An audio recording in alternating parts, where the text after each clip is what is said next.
welcome to another video. And as usual, before I get started, go ahead and smash that like and subscribe if you're new to this content. And to my current subscribers, I appreciate you guys more now. Let's just get right to it. We're going to talk about SafeMoon here today. I had a chance to go ahead and listen to the audio a few days ago, as well as I went ahead and print out the documents to really try to understand what's actually going on, to go ahead and break it down to you guys, give you guys the cliff notes, and try to get you guys opinions of what are you guys thinking based on what is actually being displayed or there by the court. Number one, we know that the trustee is actually trying to set forth a motion to send a notice in reference to setting deadlines for the objections of the sale of SafeMoon. Basically, that's the whole big picture, the sale of SafeMoon. And the court's basically trying to make sure that they follow the proper processes and guidelines, and given the amount of time of roughly 90 plus days to give the notice out before they will go ahead and give any type of approval to the request of the trustee. Now, we know that the trustee, from what we're hearing, that they use some of the funds to go ahead and hire independent consultants to assist with crypto. And, you know, crypto is something that's very, very new to a lot of people, guys, not like us, where we're in it for quite some period of time. Even the judge seemed that it's pretty archaic to crypto, and he referenced a coal mining type of situation because, you know, it's very, very new. And I think my concern here with this whole court case is that once they do get this case to go to trial, is that they're going to go ahead and pick jurors that are not going to be crypto savvy. And they're going to try to play this out to be most likely a white-collar crime. And they're going to reference a lot of things that Sam Bankman-Fried did because they won that case. Sam Bankman-Fried went ahead and admitted he was guilty. He said he was sorry. That's an admittance. In the case with John Karuni, there was no admittance of, hey, I'm sorry, whatever. It's basically not guilty. And that's why it's innocent until proven guilty. Guys, it's a court of the land. I'm just not saying innocent until proven guilty. It is the law of the land. You have your attorneys to go ahead and try to fight for you. And, you know, the question came back, I had a discussion with a few friends, is that, you know, now that Sam Bankman-Fried got 25 years, it was pitched that Sam Bankman-Fried was actually going to get between 30, 40, or maybe 100 years based on the amount of money that he actually lost. And we know FTX is trying to make a lot of people hold. So the question came down to, given the fact that what's happening with Sam Bankman-Fried, time to be served, if John Karuni was to get time, and his case was not as the amount of money that were lost, or they claimed to be lost allegedly by John Karuni, if he was to get time, I'll say John Karuni at best will get between 3 and 5 years. Because if Sam Bankman-Fried was to misappropriate that way billions of dollars, and John Karuni and the crew that they allegedly claim that have commingled funds, funneled funds away to foreign countries, stole investors' funds, the magnitude to compare to this, I think we may see a very, very short term. So let me just go further. Let me know what you guys think about that, because I'm just trying to quantify the vice versa, those different cases, if it ever comes to that. And knowing that the jurors may not be crypto savvy, it's going to be an easy sell. They're going to be confused. They're going to pick them really, really good. They're going to get people that has zero experience about crypto. They're only going to look at it as if to the point where you stole money. They're not going to analyze nothing.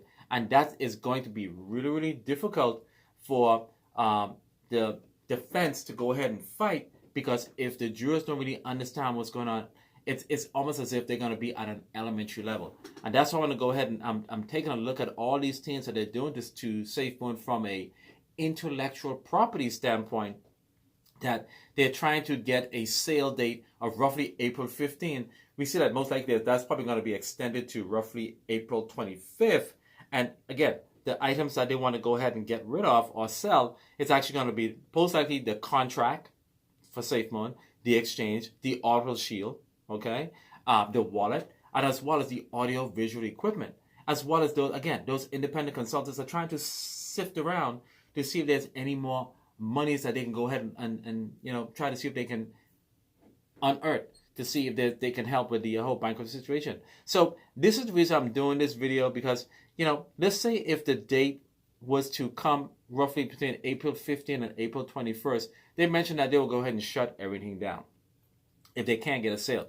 They did mention that maybe some people may not want to buy the whole thing because, remember, they are not mentioning the offer, the price that they're bidding out, what they're going to be starting with. That should be a very, very interesting bid. You know, there are some people from the SafeMoon community, like again, Don Bailey, may be interested in maybe a component of it, and they can go ahead and tweak it.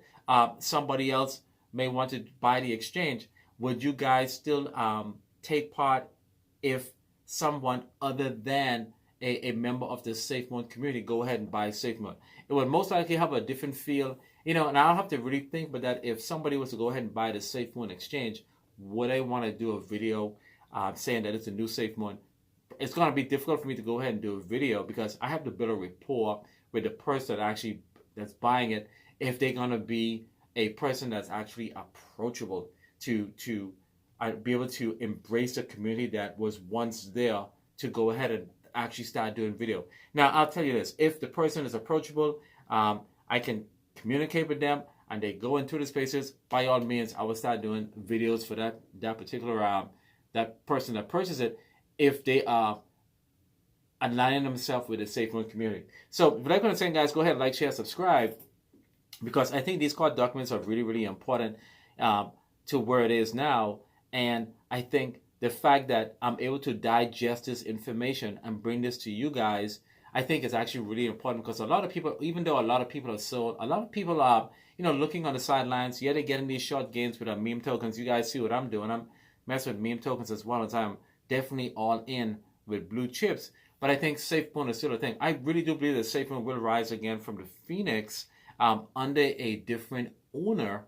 And even if it's just a piece of it, I'm going to pay close attention to see how well it's performing from a crypto standpoint. I mean, they need to move very, very quickly with this if they're going to go ahead and do the, you know, sell off some of the intellectual properties, because it can be, the person probably can get the key to the castle, but they may not know how to properly run it. Now, there are two people that are being mentioned that could potentially be a good partners in operating what SafeMoon once had, but do they have the network to go ahead and purchase a lot of that? Now, if they want to go ahead and say, hey, if you want to take part in the purchase of SafeMoon, we bought it, we want some partnership, I think it would be really, really good if they go ahead and distribute it and say, hey, those who want to take part here, so you can get a percentage of the company. I think that would actually be really good, like how most companies do it. I've seen some companies, like celebrities, would be partners in a lot of different big enterprises, and that extra seed money helps the company grow. And this is some of the key things that I have gathered here from actually listening to the whole audio visual, which, you know, it really was not bad. It's just that there's a lot of court terms that we use, and I think a lot of people will get bored by listening to that. And this is the reason why I'm bringing the cliff notes to you guys, and hope you guys are enjoying this video. I would really like you guys to go ahead and like, share, subscribe. Let's get this out to as much of the SafeMoon community as well. Even though the community is actually shrinking exponentially, a lot of people have become discouraged, and they have since moved on, because on how I know, I see the comments in the comment section of the YouTube channel where a lot of people just completely has walked away. And, you know, understood what has transpired, because, you know, we have all been a part of it. And, you know, it's pretty much like a relationship that actually been dissolved. And seeing what is happening, you know, the fact that we'll say that, you know, SafeMoon may rise again, a lot of people may in fact not believe that. And what my thought process, that would people actually come back? And I think that's going to be a very, very tough sell, because, you know, back in 2021, SafeMoon was the thing. And this is the reason why I keep harping on, if they do buy the intellectual properties, they need to rebrand the product. The same product, rebrand it, and go ahead and get the stuff up, because it's most likely a turnkey solution. So I hope you guys enjoyed the video. Like, share, subscribe. Until I see you guys again, you know, yes, I'm talking about Ethereum. Guys, it's my 10-year plan. I am putting in monies every 2 weeks into Ethereum. You know, take part in the bull run for the short gains. And a token that you guys may want to look at, hey, I'm not pumping this token, I'm going to invest in this token for over 2 to 3 months. It's called the ARBCAT token. you can go ahead and invest in that. Ethereum is definitely your 401k. And if SafeMoon was to come back, I would most likely take a look. But if it's being run by somebody that I'm not comfortable with, I will not be endorsing them whatsoever. But if it's somebody that I have a rapport with, that I can communicate with in DMs, they will definitely get videos from me. And I'll go ahead and put money in as well. So until I see you guys again, you guys have a wonderful day and peace.